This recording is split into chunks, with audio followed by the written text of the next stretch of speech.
अस्सलाम वालेकुम एवरीवन। उम्मीद है आप सब खैरियत से होंगे। आज जो टॉपिक हम डिस्कस करने जा रहे हैं वो है basically national economic survey 2024 to 2025। National economic survey हमारे लिए इम्पॉर्टेंट क्यों है और हमें as an CSS PMS aspirant इसको करने की क्या ज़रूरत है।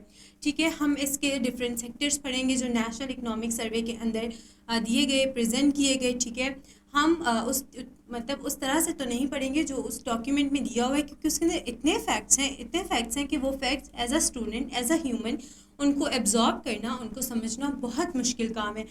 उसी मुश्किल को आसान करने के लिए हमने आपके लिए एनालिसिस बनाया है नेशनल इकोनॉमिक सर्वे का। इस एनालिसिस के अंदर हम आपको तमाम सेक्टर्स के फैक्ट्स के बेस पे बताएंगे कि उस सेक्टर ने कितनी ग्रोथ की और उसका जो उसकी पूरी पिछले जो हमारे फाइनेंशियल ईयर है उसमें उसकी जो ओवरऑल परफॉर्मेंस है वो कैसी रही।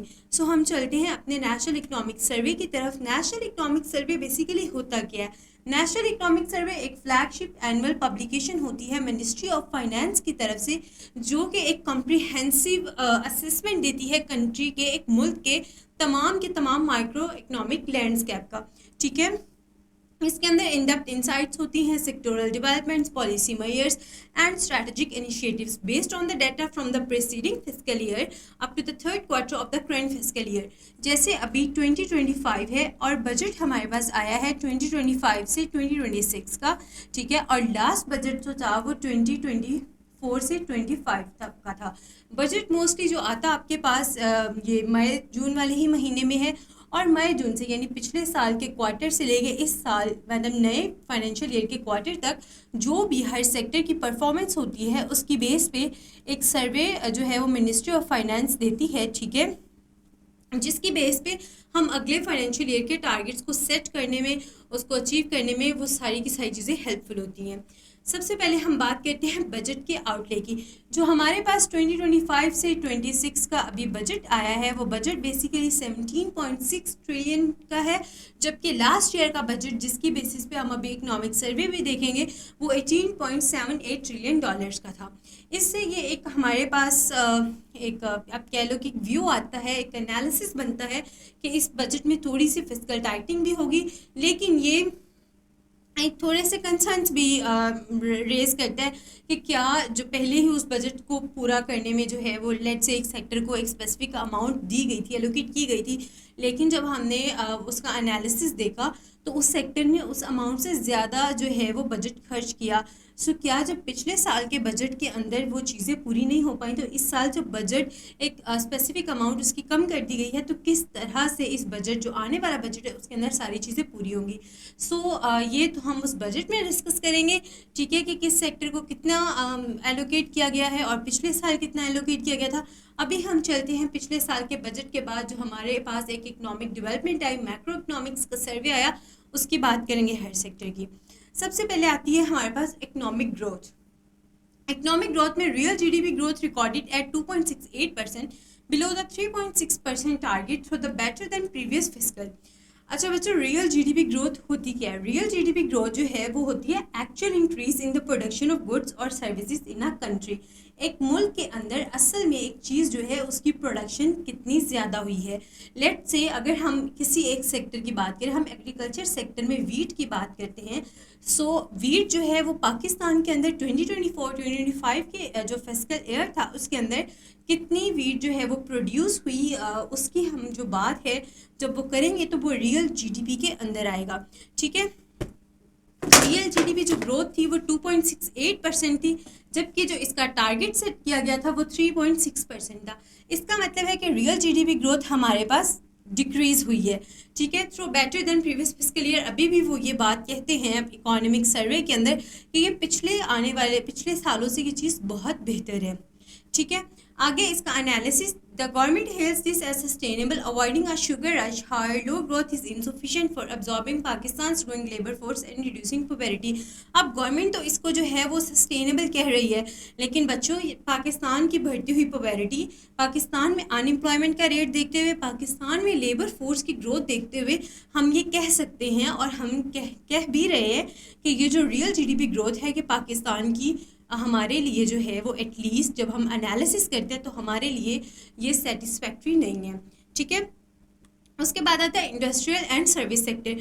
यहाँ पे तो ये चीज़ें आपको एक एक स्लाइड के अंदर बताई हुई हैं। इसका पर्पस बस यही था कि वो हमारे पास जो 40+ पेजेस का इकोनॉमिक सर्वे है, जिसको 99% स्पाइंस बोरिंग कंसीडर करके छोड़ देते हैं, वो आपने कैसे तैयार करना है। और ये हमारा पाकिस्तान अफेयर्स का बच्चों चैप्टर 26 भी है। ठीक है, हम चलते हैं इंडस्ट्रियल एंड सर्विस सेक्टर की तरफ। यहाँ पे वो बात करते हैं कि हमारी जो इंडस्ट्री है वो 4.77% इंक्रीज़ हुई है और हमारा सर्विस सेक्टर 2.91% तक इसने ग्रो किया है।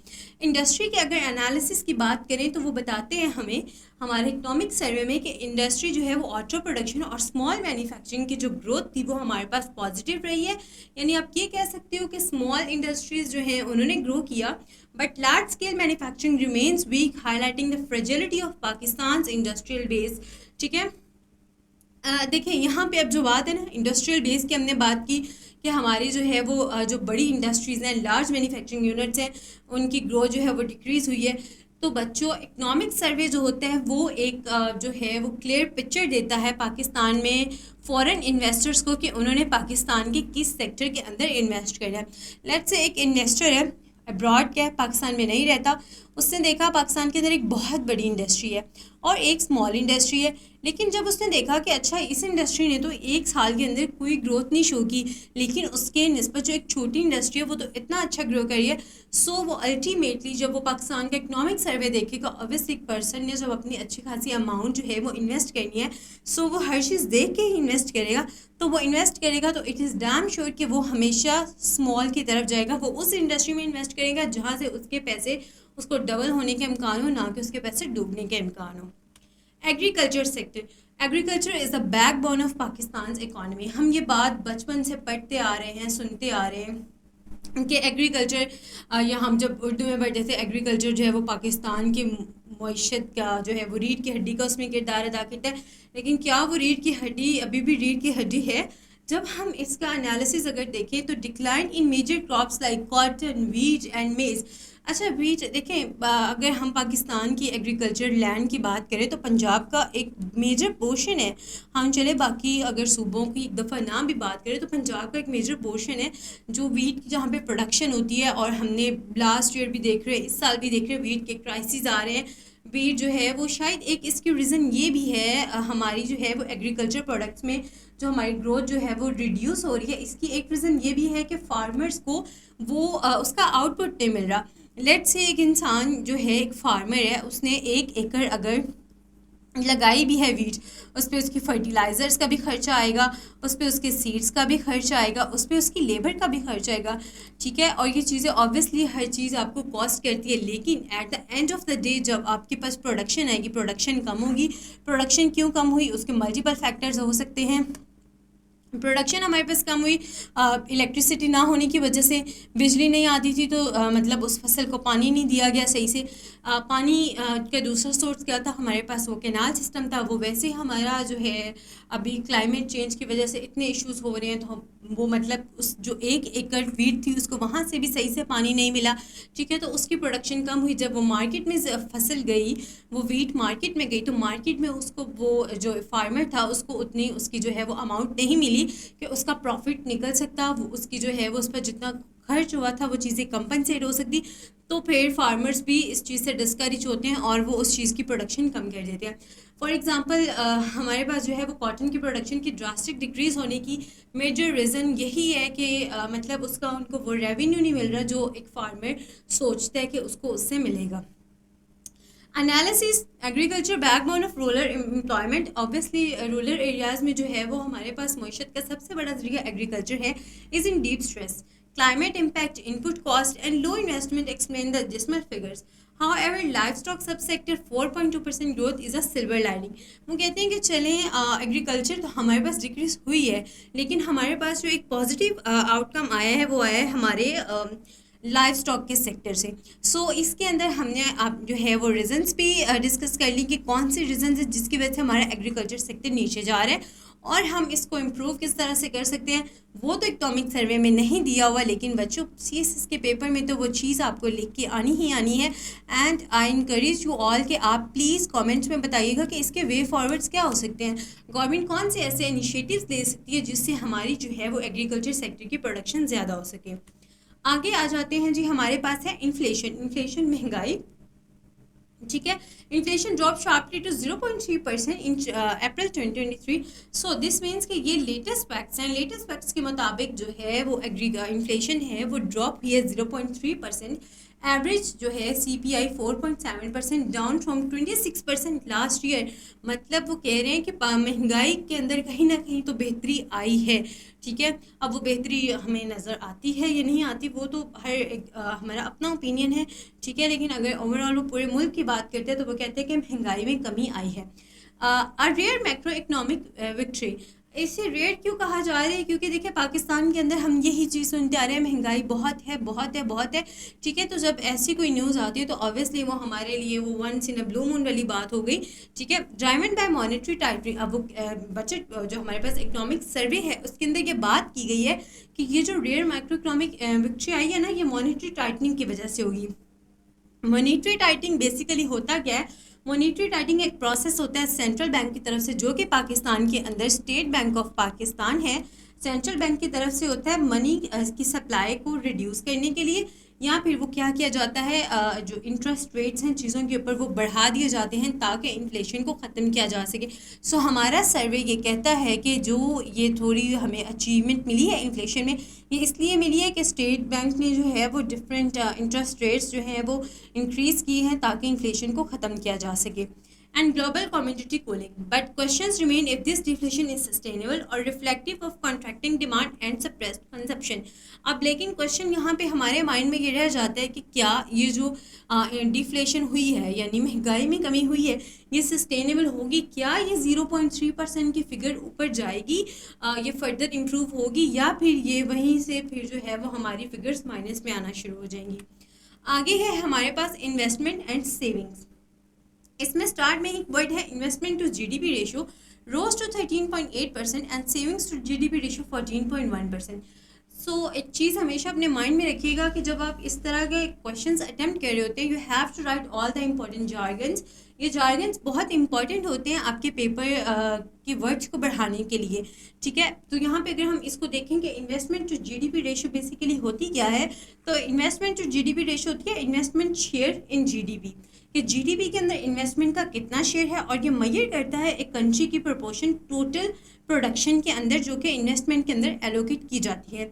सो सिंपली अगर आप इसकी डेफिनेशन करना चाहें तो वो ये होगी इन्वेस्टमेंट शेयर इन GDP, ठीक है, measures the proportion of a country's total production that is allocated to investment.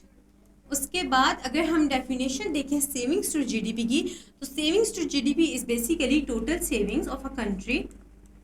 इसको हम डिवाइड करेंगे उस कंट्री की GDP से और इसको मल्टीप्लाई कर देंगे हम 100 से, तो हमारे पास जो है वो सेविंग्स टू GDP की रेशो आ जाती है। सेविंग्स टू GDP होती क्या है? ये बहुत इंपॉर्टेंट फैक्टर है। ये इंपॉर्टेंट फैक्टर किसका है? ये इकोनॉमिक इंडिकेटर है, ठीक है। सेविंग्स टू GDP रेशो जब ज़्यादा होती है तो इसका ये मतलब होता है कि वो मुल्क जो है वो स्टेबिलिटी की तरफ जा रहा है और उस मुल्क के पास फ्यूचर में इतनी सेविंग्स हैं कि वो फर्दर इन्वेस्टमेंट्स कर सकेगा। सो यहाँ पे हमें overall analysis investment and savings का ये चीज़ वाज़ह कर रहा है, एक क्लियर पिक्चर दे रहा है कि पाकिस्तान की इकॉनमी कहीं ना कहीं स्टेबिलिटी की तरफ जा रही है। While this uptick is positive, both metrics remain low by regional standards. अब हमने तो बात कर ली कि पाकिस्तान में ये दोनों चीज़ें जो हैं वो बढ़ रही हैं, हमें लगता है कि पाकिस्तान स्टेबिलिटी की तरफ जा रहा है, बट बच्चों द पॉइंट इज़ कि Pakistan need 20 to 25% investment to GDP for transformational growth. Pakistan is located in South Asia. South Asia में हमारे पास इस टाइम कंपटीशन में दो बड़ी इकॉनमीज़ हैं, one is India and the other is China, ठीक है। अगर ये दोनों ही कंट्रीज़ जो हैं वो इकॉनमिकली बहुत ज़्यादा डिवेल्प्ड हैं, बहुत ज़्यादा स्ट्रॉन्ग है, इन कंट्रीज़ का मुकाबला करने के लिए साउथ एशिया में we definitely need 20 to 25% investment to GDP ratio, जो कि अभी हमारी 13.8% है। आई होप ये पॉइंट आपको क्लियर हो गया होगा। Fiscal deficit. So fiscal deficit क्या होता है? फिस्कल डेफिसिट होता है कि जो गवर्नमेंट की स्पेंडिंग है, जो गवर्नमेंट की स्पेंडिंग है वो उसके रेवेन्यू से जब इंक्रीज कर जाती है किसी एक फिस्कल ईयर में। लेट्स से अगर हम इसको एक एग्जांपल से समझना चाहें, आपको एक माह के लिए जो है वो 10,000 पॉकेट मनी मिलती है, ठीक है, ऑब्वियसली मिलती नहीं होगी, आप लोगों को इससे ज़्यादा ही मिलती होगी। ठीक है, 10,000 पॉकेट मनी मिलती है, आपका जो खर्चा है वो 15,000 तक पहुंच जाता है। तो आप इस टाइम क्या है, आप फिजिकल डेफिसिट में हैं। आपको एक माह के लिए 10,000 मिला तो आपका लेकिन एक माह का खर्चा जो है वो 15,000 है। सो आप उस माह के अंदर 10,000 में गुजारा नहीं कर पाए, तो ये बात होगी फिजिकल डेफिसिट की। जब इसी चीज़ को हम बड़े लेवल पे देखते हैं कि गवर्नमेंट ने हेल्थ सेक्टर के लिए लेट से ऑब्वियसली 1 CR तो नहीं, हम 1 बिलियन ले लेते हैं, 1 बिलियन रखा था, लेकिन हेल्थ सेक्टर के अंदर जो है वो हमारा खर्च हुआ 2 बिलियन। तो यहाँ पे हमारा सेक्टर जो है वो फिजिकल डेफिसिट में जा रहा है। Reduce to 6.5% of GDP from 7.4%, revenue rose 29% to ₹10.8 trillion. ठीक है, ये फैक्ट्स हैं, फैक्ट्स नहीं याद रहते कोई बात नहीं, इसका सिंपल एनालिसिस याद कर लेना। Impressive improvement, but interest payments are still ballooning. Heavy reliance on indirect taxes and underperformance in non-tax revenue continues. फिर वो बात करते हैं कि हमारा जो है वो बहुत ज़्यादा रिलायंस जो है वो इनडायरेक्ट टैक्सेस पे है। इम्प्रूवमेंट हो रही है, दैट्स ग्रेट, बहुत अच्छी बात है, लेकिन ये इम्प्रूवमेंट जो हमने पीछे बात की, ये इम्प्रूवमेंट स्टेबल नहीं है। हमें इसको स्टेबल करने के लिए, फ्यूचर में इसको ऐसे ही पॉजिटिव रखने के लिए पक्के पक्के कोई ना कोई काम करने होंगे। देन हमारे पास आता है external sector. Current account surplus of $1.2 billion, remittances up to 11% to $32 billion, forex reserves $14.3 billion. So इसके अंदर बहुत सारी फिगर्स ऐसी हैं, जैसे ये हमारे पास जो है फॉरेक्स रिजर्व्स, बहुत सारे बच्चों को नहीं याद रहेगा, बच्चों कोई बात नहीं, ह्यूमन ब्रेन है, कोई मतलब अब कंप्यूटर नहीं है कि हम हर फिगर को एज इट इज़ याद कर लें। ठीक है, सो हम ये बात करने का ये भी मकसद है कि कोई फिगर्स आपको नहीं भी याद रहती तो कोई बात नहीं, आप उसका एनालिसिस भी लिख के आ सकते हो। ठीक है, यहाँ पे अब हम जो है वो देखते हैं improvement is likely short term. वो कहते हैं कि इम्प्रूवमेंट जो है वो नज़र आ रहा है कि शॉर्ट टर्म है, supported by one off inflows and import compression, exports base remains undiversified and foreign direct investment levels are not mentioned, raising sustainability concerns. ठीक है, एक्सपोर्ट बेसिस जो है वो कहते हैं हमारी अनडाइवर्सिफाइड रही। According to the National economic Survey जो हमारी मतलब एक्सपोर्ट्स की जब हम बात करते हैं ना, तो वो सिर्फ 3 मेजर सेक्टर्स उन्होंने मेंशन किए। वन जो है, जो एक सेक्टर है वो टेक्सटाइल सेक्टर था, यानी हमारी जो ओवरऑल एक्सपोर्ट्स हैं वो ये नहीं है कि हम 12 सेक्टर्स जो है ना, 12 सेक्टर्स की चीज़ें बाहर भेज रहे हैं। हम यहाँ पे हेल्थ की भी भेज रहे हैं, हम टेक्सटाइल भी भेज रहे हैं, हम फूड प्रोडक्ट्स भी भेज रहे हैं, हम उसके बाद जो है अगर हम बात करें लेदर प्रोडक्ट्स भी भेज रहे हैं, हम स्पोर्ट्स प्रोडक्ट्स भी भेज रहे हैं। नहीं, ऐसी बात नहीं है, वो होंगी, ये सारी चीज़ें होंगी, लेकिन ये बहुत कम है। पाकिस्तान की जो मेजर एक्सपोर्ट है उसके अंदर कोई डाइवर्सिफिकेशन नहीं है। और जो फॉरेन डायरेक्ट इन्वेस्टमेंट के लेवल्स हैं उनको तो मतलब डायरेक्टली इकोनॉमिक सर्वे के अंदर मेंशन नहीं किया गया, जिससे हमारे कंसर्न्स बढ़ जाते हैं। भाई हमारी कौन सी इंडस्ट्री इतना अच्छा काम कर रही है कि वहाँ पे आके फॉरेन इन्वेस्टर्स इन्वेस्ट करें। अनफॉर्चुनेटली ऐसा कुछ भी नहीं मेंशन किया हुआ हमारे सर्वे में। आगे आता है हमारे पास पब्लिक डेट। पब्लिक डेट हम जब इसकी बात करते हैं, public debt at 67.8 trillion, 74.1% of GDP। Domestic debt is 61% of the total. Domestic debt जो है वो हमारे पास 61% है टोटल। ठीक है, ये फिगर्स आप लोग याद रख लें तो वैसे बहुत ही अच्छा होगा। एनालिसिस इसका अगर हम देखें, थ्रू मार्जिनली रिड्यूस्ड, वो कहते हैं कि सही है, हमारे पास जो डेट है वो कम हुआ है। Debt levels are still unsustainable, ये सस्टेनेबल नहीं है। ये बात तो हम इस सर्वे के शुरू से ही करते आ रहे हैं कि ये हमारे पास ग्रोथ हो रही है, ये हमारे पास सस्टेनेबल नहीं है, ये ग्रोथ हो रही है, ये सस्टेनेबल नहीं है। सो अगर हम यहाँ पे ये भी बात कर सकते हैं कि सही है, पाकिस्तान हर सेक्टर में ग्रोथ कर रहा है, लेकिन शायद ये इस तरह की ग्रोथ हुई पहली दफ़े कि हमें लग रहा है कि शायद आगे इस तरह की ग्रोथ ना हो, तो हम हर चीज़ को अनसस्टेनेबल कंसिडर कर रहे हैं। Rising domestic borrowing crowds out private investment, no mention और डेट रिस्ट्रक्चरिंग एफर्ट्स के, जो डेट को रिस्ट्रक्चर करने के एफर्ट्स के बारे में कुछ भी नहीं लिखा हुआ। आगे आता है हमारे पास एजुकेशन और हेल्थ सेक्टर, बहुत इंपॉर्टेंट सेक्टर्स हैं। बल्कि इसके बाद जो आपके पास एनालिसिस आएगा वो होगा भी हमारे बजट के अंदर, आने वाले बजट में एजुकेशन के ऊपर। ठीक है, education spending at 2.1%, health 1.4% of GDP, literacy rate at 62.8%। So बच्चों यहाँ पे एक पॉजिटिव बात यह है कि पाकिस्तान का लिटरेसी रेट जो है वो इंक्रीज़ किया है, हमारे लिए एक गुड न्यूज़ भी है। ठीक है, कि पाकिस्तान चलें कहीं तो पाकिस्तान अच्छी ग्रोथ कर रहा है। ठीक है, लेकिन वो फिर कहते हैं कि स्टिल बिलो ग्लोबल बेंचमार्क्स के, दुनिया के जो बेंचमार्क्स हैं उनसे ये बहुत कम है। अगर हम एजुकेशन देखें 2.1% ऑफ जीडीपी पाकिस्तान अपनी एजुकेशन के ऊपर इन्वेस्ट कर रहा है। इसके कंपैरिजन में हमने जो एजुकेशन का कंपैरिजन है, हम बांग्लादेश की बात करें, ठीक है, साउथ एशिया के अंदर हम इंडिया की बात करें, हम चाइना की बात करें, तो उन कंट्रीज़ में जो है वो एजुकेशन की स्पेंडिंग उनके जीडीपी के लिहाज से बहुत ज़्यादा है, ठीक है। लेकिन पाकिस्तान में अनफॉर्चुनेटली 2.1% है। Marginal literacy improvements are welcome but insufficient for demographic dividends, ठीक है। तो ऑब्वियसली हमारे पास जो है वो एक तो एलोकेशन सही से नहीं हो रही। हमारे पास ना एक हमेशा की डिबेट रहती है एजुकेशन वर्सेस मिलिट्री जो है बजट की एलोकेशन की, ठीक है। अभी भी जो रिसेंट हमारे पास आया है बजट, उसके अंदर भी यही बात है कि एजुकेशन को बहुत कम बजट एलोकेट किया गया है। एजुकेशन वर्सेस अगर हम डिफेंस लिखें, सो हम ये बात कहते हैं कि एजुकेशन पाकिस्तान के लिए बहुत इंपॉर्टेंट है। बल्कि हमारे जब असेंबली के अंदर पेश किया गया बजट, तो उसके अंदर बात ही यहाँ से शुरू हुई एजुकेशन सेक्टर की। जब बात आई कि एजुकेशन पाकिस्तान के लिए मतलब यही समझ लें ज़िंदगी और मौत का मसला बन चुकी है।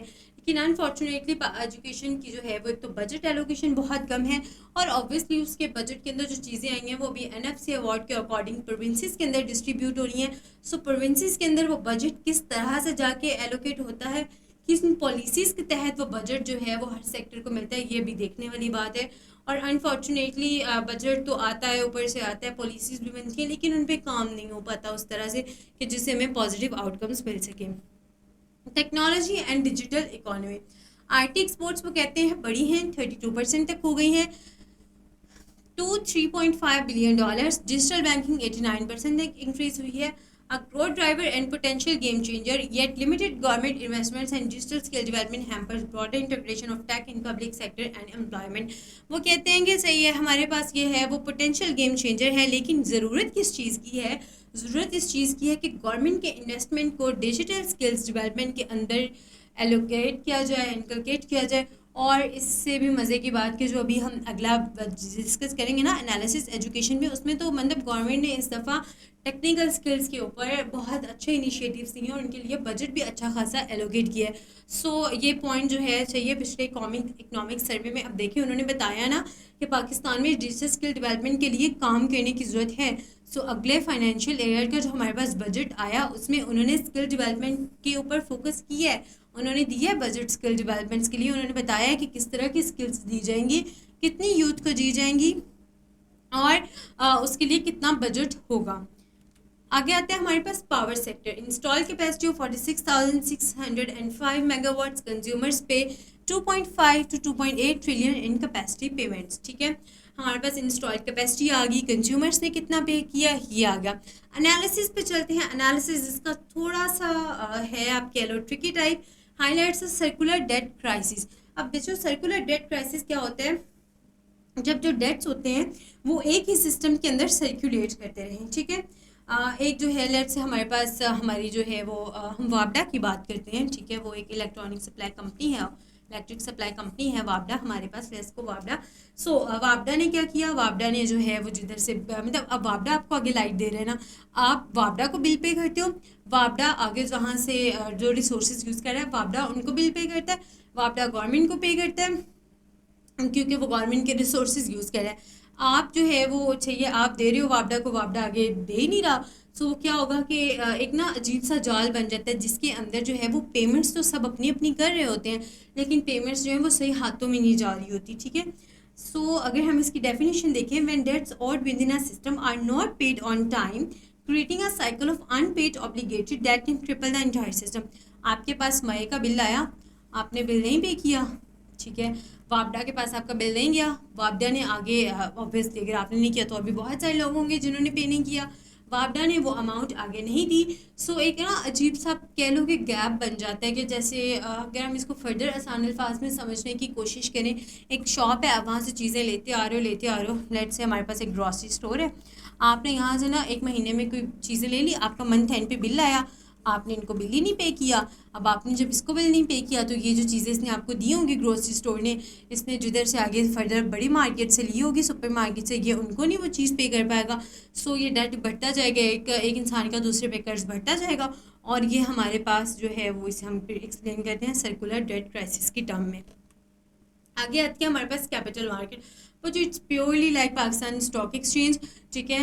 हमारे जो है बहुत सारे एस्पायरेंट्स जो हैं वो नॉन इकोनॉमिक बैकग्राउंड के होंगे, स्टॉक एक्सचेंज की कुछ समझ नहीं आती होगी, लेकिन हमने एनालिसिस तो पढ़ना ही पढ़ना है। खैर PSX market cap surge at 50% to 10.2 trillion, KSE 100 index jumped 78,000 points. ये पॉइंट्स नहीं भी याद रहते कोई बात नहीं। इंडिकेट इन्वेस्टर्स कॉन्फिडेंस, ये जो है वो हमारे पास एक इंडिकेटर है कि इन्वेस्टर्स का कॉन्फिडेंस है, इन्वेस्ट कर रहे हैं, करना चाह रहे हैं वो पाकिस्तान में, possibly driven by macro economic stabilisation and expected IMF engagement. अब हमारा ये एनालिसिस ये कहता है कि ये पॉसिबल क्यों हुआ है, इन्वेस्टर्स का कॉन्फिडेंस क्यों बढ़ा है। हो सकता है वो इसलिए बढ़ा है कि पाकिस्तान में मैक्रो इकोनॉमिक स्टेबलाइजेशन आई है। ऑब्वियसली बच्चों, हमने पीछे बहुत सारे पॉइंट्स में डिस्कस किया है कि पाकिस्तान स्टेबिलिटी की तरफ जा रहा है, लेकिन अब हमें लगता है वो जो है वो स्टेबिलिटी अनसर्टेन है, या मतलब वो आगे रहेगी या नहीं रहेगी वो हमारी बात है। लेकिन फॉरेन जो इन्वेस्टर्स हैं उनको तो दिख रहा है ना पाकिस्तान स्टेबल हो रहे हैं, सो उनका जो इंटरेस्ट है पाकिस्तान में इन्वेस्टमेंट का वो बढ़ता जा रहा है। हाँ एवर इट में also reflect speculative gains rather than underlying जो है वो इकोनॉमिक इम्प्रूवमेंट। तो यहाँ पे अगर हम स्पेक्यूलेटिव गेंस देखें, so speculative gains are basically trading and investment, so tongue twister, trading and investment, ठीक है। These gains are typically associated with investment that have a large risk of loss, ठीक है। ये गेंस जो होते हैं वो उन इन्वेस्टमेंट के साथ एसोसिएट होते हैं जहाँ पे आपको हो कि आपके जो है वो मतलब लॉस का खदशा ज़्यादा है और आपकी जो है वो प्रॉफिट कम है, ठीक है। But also have a potential for significant profit based on market price fluctuations rather than long term value growth. It's like कि ये एक इंडस्ट्री है, ठीक है। आपने इसके अंदर इन्वेस्ट कर दिया, आपने इन्वेस्ट किया 1 लाख, ठीक है। अब आपको खदशा है कि अगर तो मतलब आप 99% आपको लगता है कि आपको यहाँ पे लॉस होगा, लेकिन आपको थोड़ा सा रह गया, बस थोड़ा सा और वेट कर ले। 99% आपको लगता है कि आपको यहाँ पे लॉस होगा, लेकिन 1% आपको लगता है कि आपको प्रॉफिट होगा। अब यहाँ तो आपका 1 लाख डायरेक्ट डूबेगा और यहाँ आपको जो है वो मतलब इसका डबल भी हो सकता है, इसका ट्रिपल भी हो सकता है, लेकिन लॉन्ग टर्म ये चीज़ आपको बेनिफिट नहीं देगी। सो ये होता है basically speculative gain. I hope आपकी एक और टर्म आज प्रिपेयर हो गई होगी। Manufacturing and mining grew 2.1%, coal production 12% and mineral exports down by 9%, ठीक है।